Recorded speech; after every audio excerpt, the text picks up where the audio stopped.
Today I'm showing one final free preview of my Wholecloth Quilty Pillow class. This is a brand new class over at Quilt Class where we work on a pillow together, and it's really simple. It shows you how to do grid quilting in multiple sizes, and it shows you chunky hand binding a pillow. So this little free preview is a preview of that binding lesson. So if you're interested in taking this class or getting more details about it, there's a link right below this video. I hope you enjoy. Okay, so we're gonna bind these with the chunky hand method. It's so cute. Let me just go over supplies. We're gonna use these binder clips. I use these for all binding, but they're also good for other things. If you don't have these, alternatively, you could use something like clothespins or something like that. We're gonna use a thimble. This is my favorite one. It's by Clover. We have all of these supplies in the shop. We're going to use DMC number 8 thread. And what's so great about this thread, it is very thick and it pops and you can really see it. So it's not thin, anything like that. It is a chunky thread. Because we're using a big thread, we're going to use a needle with a big eye. This is a Sashiko needle. You don't have to use a Sashiko needle. I just really like it because they're very thick and sturdy, and the thread goes in there without any issues. You'll also need, some kind of scissors. These are from Havel's. I like the upturned edge so I don't accidentally, cut my fabric or anything like that. All right, so I'm going to use this color on this one, and I'm going to use this darker green on this one. And sometimes I'm very subtle with the colors, sometimes I'm high contrast. So just, as far as that goes, do what you feel. To get started, we're just going to, any side, take the binding and roll it over to the top, just like that. Take one of your clips and then just hold it in place. And I like to have mine at about the same place. So just a little bit of tip, if you are somebody who's going to do it very tight, do it very tight all the way around. If you're somebody who's going to be a little bit looser, make sure you do that. Consistency is key here for your binding coming out even. Then I'm just going to do this same thing all until I run out of clips, basically. So we're gonna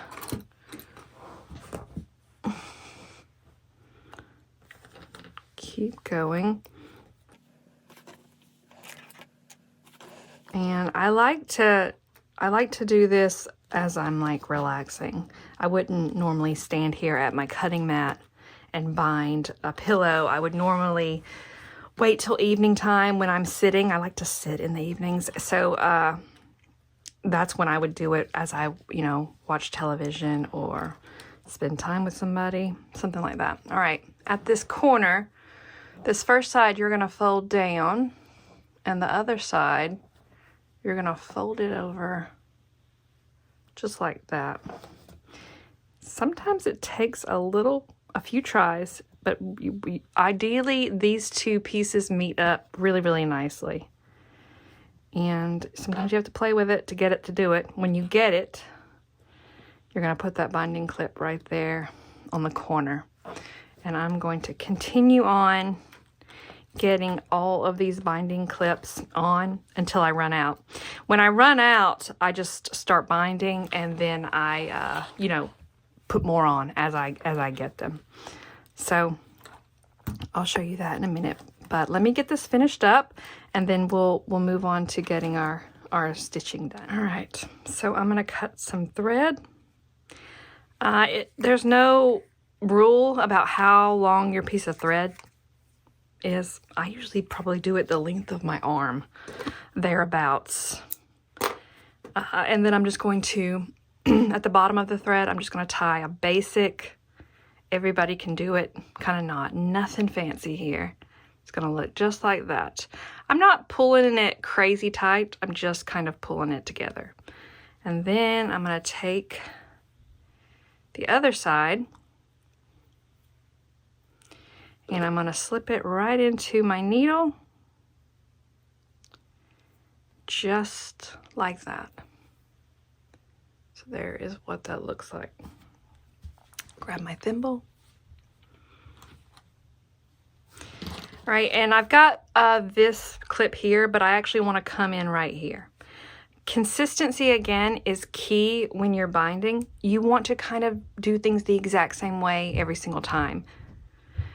So we want to come in between these two binding clips, and I want to find a place on this binding where I come in at, and that's where I'm going to stay at the entire binding. So I like to get it just a little bit away from the fold of the binding here. So when I come in, I'm going to come in way over here, and I'm going just through maybe the top. I might be grabbing up some batting, but I'm not going through the back at all. And I'm going to find a place to come in at. That looks pretty good. That's basically where I like to be at when I'm binding. And I'm going to push the needle and then pull it. And I'm going to pull until that knot catches. When it catches, I'm going to get down here and then just kind of tug a little harder until the knot pops in to my quilt. And then I'm going to grab this little tail of thread. I'm going to cut it. I'm going to scratch because it makes it disappear some fancy way. And there we go. We are in there. We're good. So now I'm going to start stitching. And your thread, your stitch length is totally up to you. I like it to not be too big, but I also don't want to be too small. So find a place that you're comfortable with. There's no rules that say it has to be this length. So just kind of do it how you want to. The important thing again is consistency. So I want my stitches to be very, very similar in size and the same stitch length apart, but that doesn't mean I'm going to give myself, a hard time if I don't quite get it. So we're going to go in to the binding, and we are going in the binding, in the quilt top, maybe grabbing up some batting. We are not going through that bottom layer, okay? So we're going to come back out. So that is pretty much where I like to be. Push it through with that metal tip of your thimble, and then give it a pull, and then boom, we've got our first stitch. And what you may look at is that my stitch isn't perfectly straight. This is a hand look, and we're just going to do the best we can. I'm going to move this just a little bit, and then I'm going to go for my second stitch. And I'm trying to get them about the same length. I'm trying to get them about the same far apart, and I'm trying to get them in about a straight line, just like that. Again, it's going to look hand done. Get rid of this. We don't need that anymore. And now we just kind of keep going, doing the same thing over and over, just like this. When I get to a binding clip, I just take it off.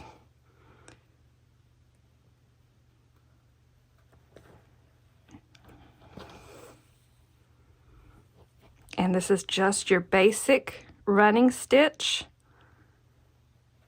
And it's so pretty. It's so simple. And it looks great.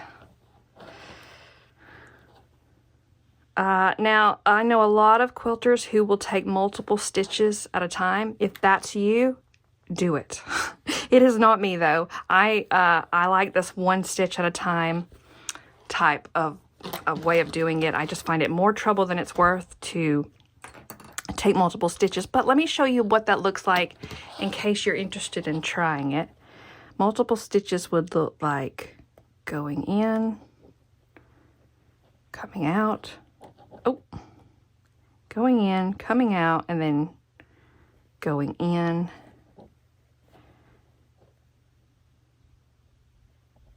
and coming out. See, I find this so much more trouble than just taking the one stitch at a time. But that is an option for you. So, do as you please. I just kind of move these down as they get in my way. And then when I get to where I can't move them down anymore, I just take them off the binding. You may feel clumsy doing this at first. I promise you, the more you do it, the easier it gets. I'm going to speed up this video so that I can show you how to do that corner.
All right, so I am approaching this corner. My binding clip got a little skewed.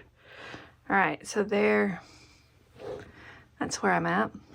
I'm too far away. I need to do it one more stitch. But I just want to say, sometime this stitch comes out absolutely perfect right across here. Sometimes you have to force the issue. I think this is actually going to come out pretty good for me. So I just want you to know though that sometimes they don't come out perfect. Sometimes I have to take a little stitch. But what I want to do, no matter where I'm at, I want to have a stitch that comes out right there. It comes out of my binding, just like this one's coming out, you know, right here.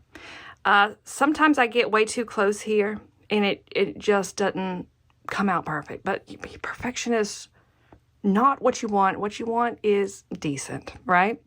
So I'm going to take one more stitch and come out right there so that I can have one stitch that overlaps both of those sides. I want it to go, you know, right there. So now I just kind of, sometimes it's a little bit clumsy, but this one's going to come out pretty good, I think. Just like that. And that's what I want it to look like. One stitch that goes right across here. And what I was saying before is, I mean, you can see that this actually isn't, you know, perfect because this stitch right here is a lot smaller than this one, but it's close enough, I think, for it to be really, really good. Sometimes I've had to take very minuscule stitches to make it work. Sometimes I've had to take a little bit bigger than I wanted to make it work. Just make it work. It's not always going to be, you know, perfection. So just do the best you can. It's going to end up looking something like that. And then once you get to that corner and you're over it, you just swap your sides and you continue on just as you were doing.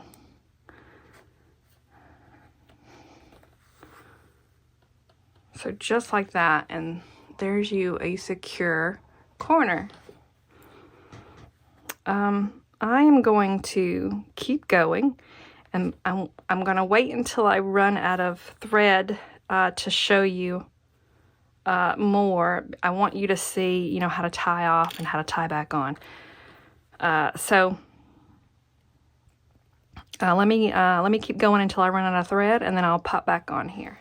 All right, so I'm going to tie off, and this is about where I like to stop and just, you know, knot my stitch and then get some more thread. Now you can decide what's best for you. I don't like this short thread. I like longer pieces. So this is going to be it for me. Here's what I want to do. Let me just go ahead and take this binder clip off. We're going to come back out the same way that we started. But we got to make a little knot. So we're going to take our finger just like this. And what I'm doing is I'm just doing this to make a loop, right? Let me do that again for you. Just loop. When I get my loop, I'm going to put my needle through it. I want this knot to land right at the bottom where that stitch comes out of my binding. So I'm going to pick this up. I'm going to put my needle through the loop, and I'm just going to pull. I'm only pulling with the needle. I'm going to pull that loop all the way down to the bottom, and as I'm holding it there with this hand right here, I'm going to just pull to make that knot. And then you see it's right there at the bottom. I'm going to take one more stitch, but instead of coming back out at the binding, I'm going to come back. I'm going to come out way over here, pull, and then I'm going to pull that knot until it pops into the binding fabric. Just like that. Then I will cut, scratch, make it disappear, and then I will load more thread. And that is how we stop and start when you run out of thread. That's how you stop and start when you're done binding, when you've got it bound all the way around. That's how you come in and out for any reason that you might need to.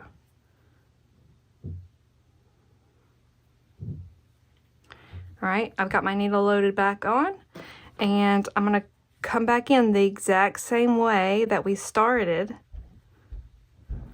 Remember that I'm only going through the top and maybe some of the batting of this quilt top. I'm not going, you know, on this side of it. I get it where I need it. There's another knot. I've got to pop this knot in, get it in, get it cut, scratched, and we are ready to go. So easy peasy, really. It's just that if it's the first time you've ever done it, it feels clumsy at first. But the more you do this, you know, the less difficult it is. I mean, I know that's true for everything, but I remember the first time I was doing this, my fingers were just all over the place, and I couldn't maneuver the needle nicely. I just did everything a little bit clumsy. And that really, really does go away the more you do this and the more confident, you know, you get in doing this. Just make sure if you do end up going through to the other side, you know, you just pull out that one stitch and then redo. There's no need to cut, you know, thread or anything like that. You just pull the stitch out. And just in case you don't know what I'm talking about, let's say that I messed this stitch up.